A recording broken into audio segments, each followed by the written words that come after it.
You're listening to a Cult Talk Network podcast. Hello, and welcome to Cult of Campbell versus Ash versus the Evil Dead. I'm Eric. And I'm Ursa. Today we watched episode 4 of Ash vs. Evil Dead, entitled Brujo, directed by David, I believe it's Frazee, and written by James E. Egan. This was my first time watching the episode. I believe it was your second time. All right. And without any further ado, let's get groovy. Grab your boomstick and fire up the Delta. It's time for ACTION.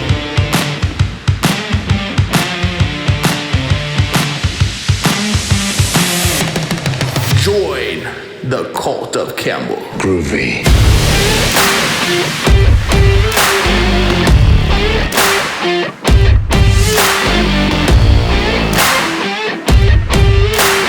And if you're lucky a little later, I'll let you play with my boomstick.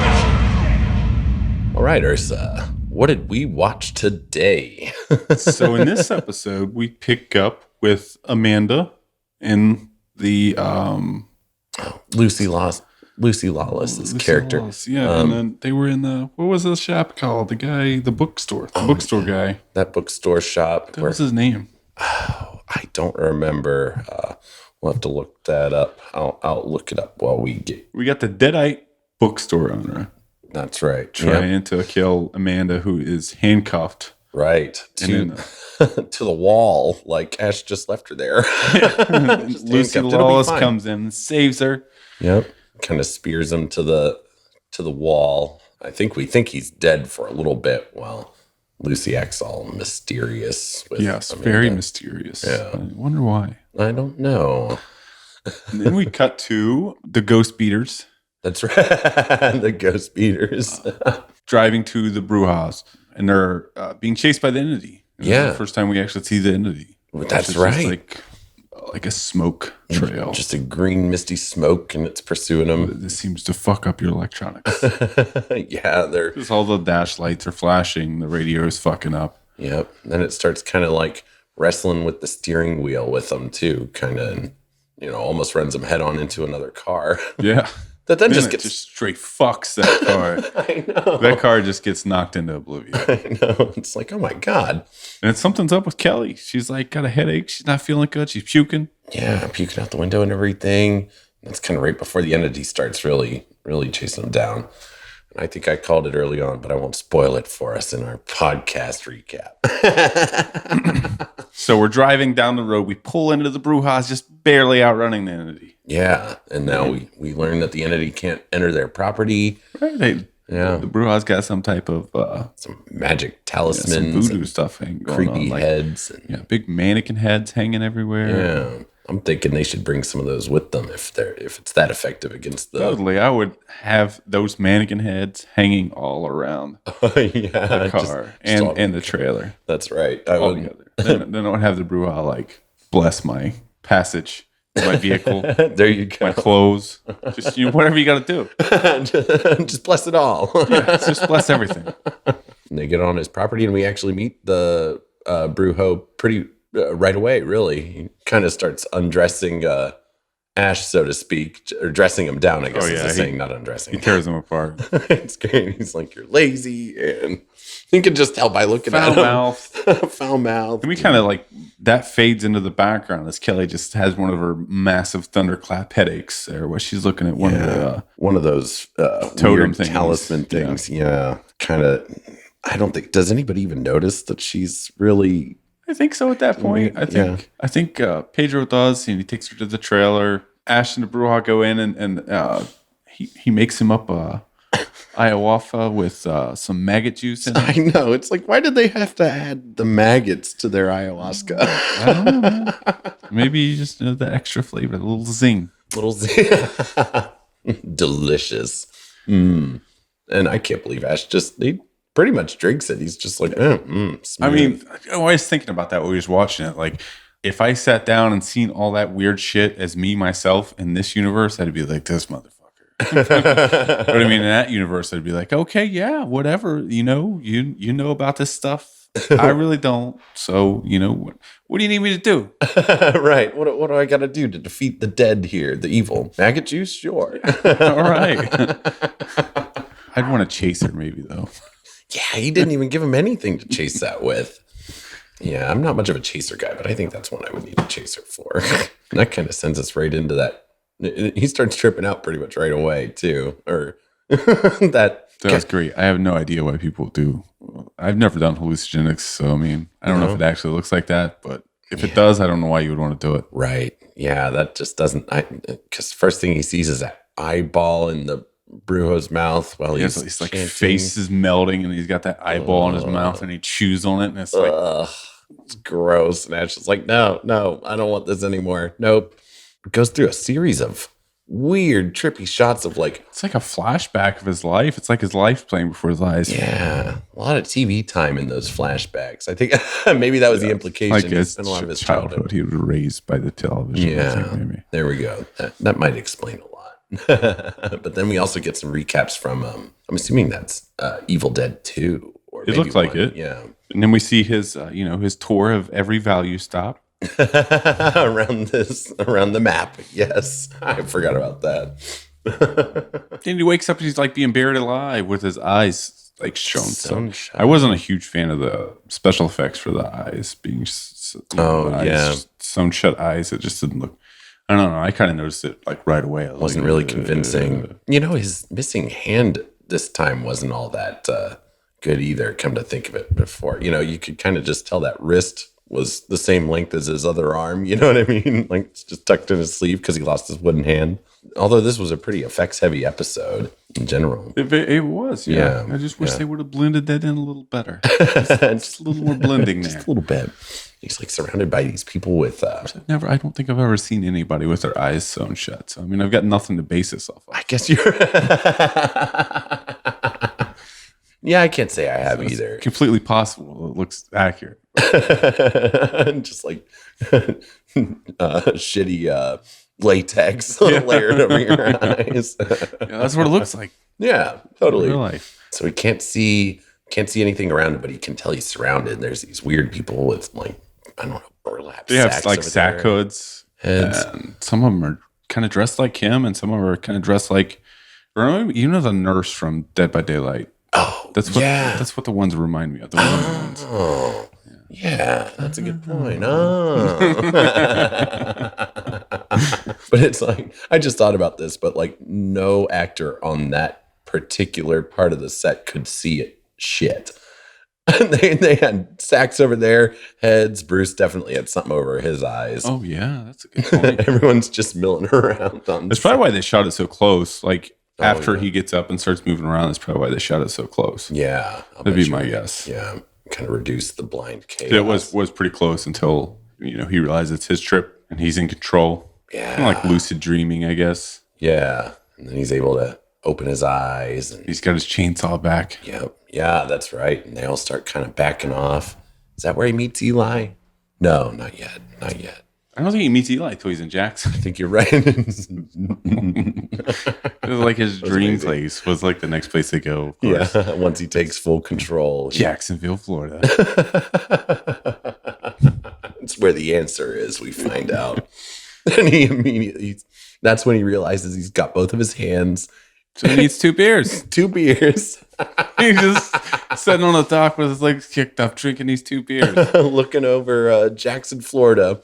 And you've got the clouds spelling it out for him right above, just so we know.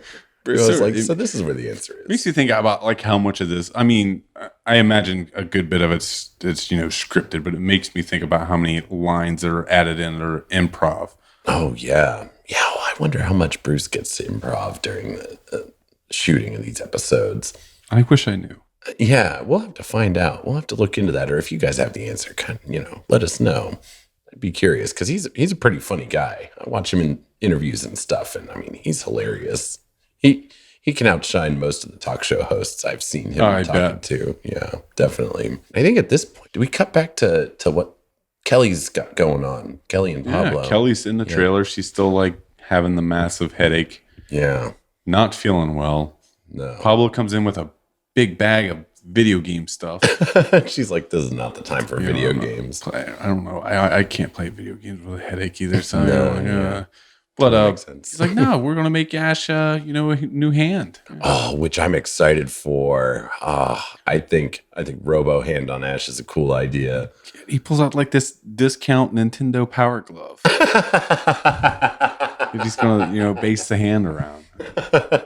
What would you make a robot hand out of? I'm trying to think of what I would. Of course, I don't know. Maybe wooden hand just might be simpler. Just different hand poses on a wooden hand that I could screw and unscrew. I don't know. Pretty good idea. Yeah, I think I'd just let the robot hand. Well, these days, like there's like, especially like prosthetics are just so good these days. It's like you can have like, you don't have a hand anymore, but you know what I mean. You can have like, as long as you have your forearm muscles, you can have like the whole movement of your fingers and everything. It's pretty amazing. So crazy. It works. I mean, there's even like guys printing off like prosthetics on like 3D printers. No kidding. Yeah, it's crazy. Wow. Oh, Pablo should have just done that. Right. Just Pablo, forget the Power Glove. Just get a 3D printer. Yeah, just find one, print out the pieces. There you It go. kind of looked like you printed out the pieces when they do show. It's like he's got like the Terminator hand. Yeah. And he's like moving the fingers. He's like, I'm going to add some more shit to this. Before it's over, it's going to be like the Go-Go Gadget hand. Oh, hell yes. That's exciting. But that's about when we find out kind of what's really going on with Kelly, isn't it? While he's messing around with that. Right. Kelly is not in a bad spot. Turns out the demon that they summoned the last episode, that was supposed to be the weak demon, Yeah. Yeah. has actually possessed Kelly. Yep. So we have an evil Kelly. Evil Kelly. She's got the kind of supernatural demon black eyes sometimes, and she sees that demon in the mirror, which I still think those effects are really cool. The way that it just kind of trembles. What it is about that demon, it just reminds me of something, some kind of creature from something. Yeah. Yeah. Just You don't creeps me out. think it's that. See, I think it looks like the monster from Pan's Labyrinth. Pan's Labyrinth, the eye monster. That's not the one you're thinking of, is Maybe, it? but I don't think so. No. Yeah, I'm not sure, but you're right. It's got a very familiar look to it, and It might just be one of those creature designs too. It's like Yeah. used a lot. Like the basis of it was used a lot. Yeah, and they just kind of fill in their own details. Yeah. So then Kelly shocks the fuck out of Pablo. She does. She sends him flying across the room. Right. I don't know how. She like plugs in the wall socket backwards or something. I don't know, and he just goes flying across. Snaps it. She just snaps the cord, sends him flying across that room.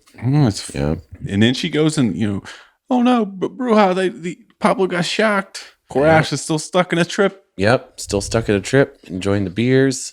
And that's where he meets Eli, his lizard. Starts talking to him. I love the mouth effect. It's like you see that in like memes or stuff. It reminds like me that, of a talking cat. That's yes, yeah, the talking cat sort of videos or memes or whatever. Have you ever saw the movie A Talking Cat? Oh no, I didn't. You have to. No. You have to watch it. It's listeners, grade A. Oof. A Must be talking good. cat. Must be good. Whenever No, he does that, absolutely the not. mwah, Absolutely, it's absolutely terrible. It's just so good. Well, we'll have to. There you go. Ursa recommended talking cat.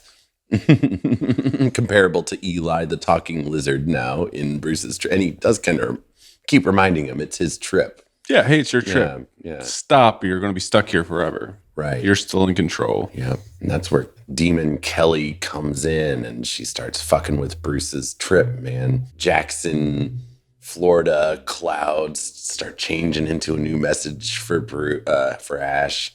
Yeah, surrender, Ash. Yep. And he's like, what the fuck? And that's, and then it all starts kind of He's going. back in the cabin. Yep. Oh, yeah. That's right. And then Demon just starts fucking with them.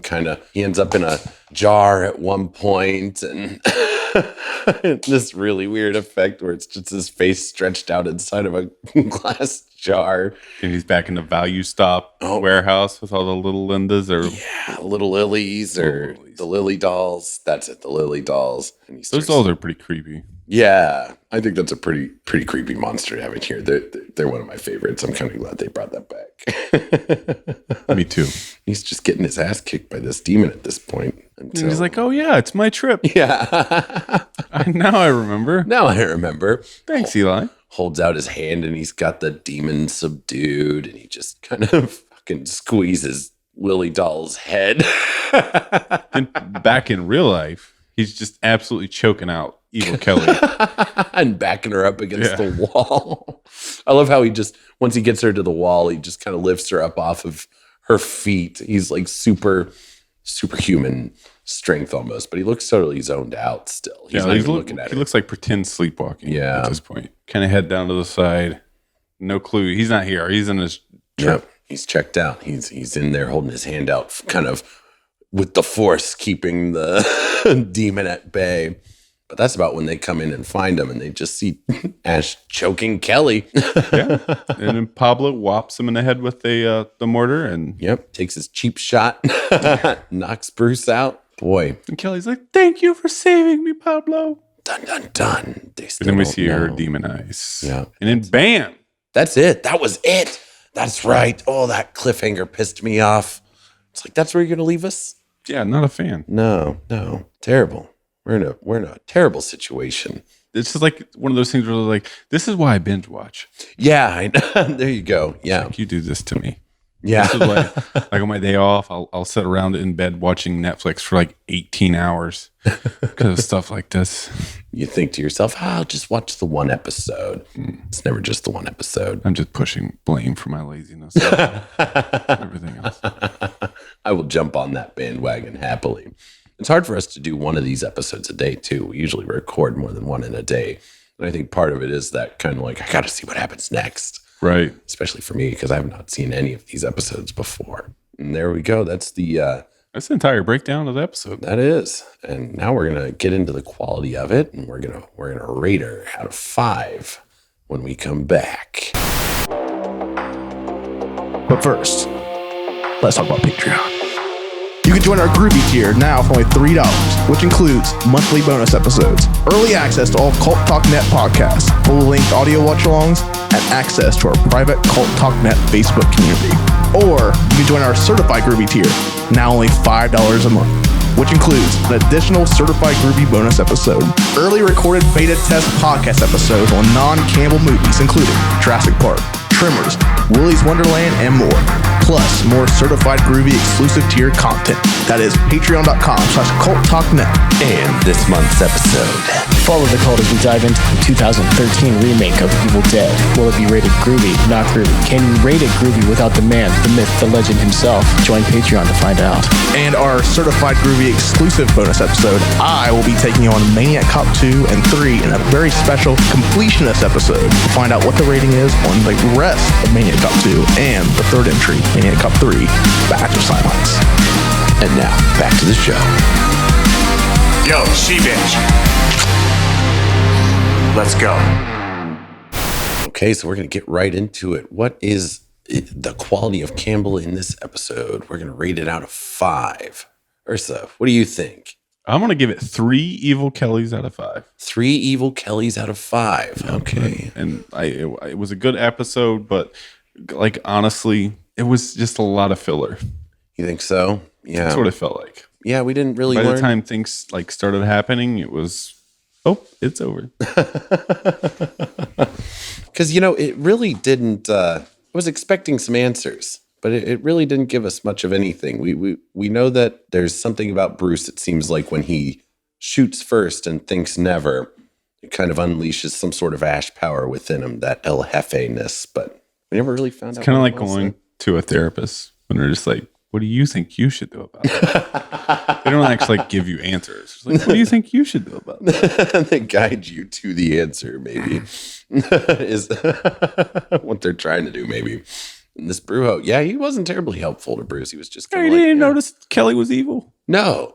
Yeah, he could see all this, all these different qualities of Ash in there, but right. And even like he noticed that she was sick. Yeah, but that's all he could. Staring at his totem. Yeah, and he didn't pick up on any of it. No, he's not.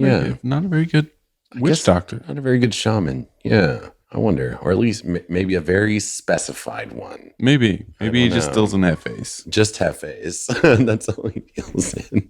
So what do you think, Eric? What are you going to rate it? Ooh, you gave it a 3. 3 evil Kellys out of 5. You know, I might even go a little bit lower. I might say that this is 2 Brujos out of 5 Brujos as far as our quality of Kimball goes. Well, he had some good moments, but kind of the episode overall kind of just, I don't know. We didn't see anything really, any really big Ash moments. I know it was kind of played up like it's like, oh, this triumphant moment where he's like holding off this demon or whatever. But for some reason, that impact just was kind of lost on me a little bit. Well, I mean, how many times are you going to realize it's your trip? Yeah. Yeah. How many times are you going to realize it's your trip? That's a good point. Of course. I mean, if that fucking scary ass demon thing was chasing me around, I'd probably be freaking out too. Might throw you off your game a little bit. Yeah. So there you have it. Yeah. I just, we saw some good Ash moments, but there've definitely been better in the series. Maybe I'm just a little biased because we got that cliffhanger ending and no answers. You're kind of right. It felt a bit like a filler episode. Like I was expecting more from meeting this Brujo that we've been hearing about for a while. But that's just me. I agree. Yeah, let us know what you think of the episode. Episode 4, Brujo, at Cult Talk Net. You can catch us on Instagram and or YouTube and Patreon. And again, that's all at Cult Talk Net. Let us know what you thought. I've been Eric. And I've been Ursa. Please stay groovy. Never fuck with the king.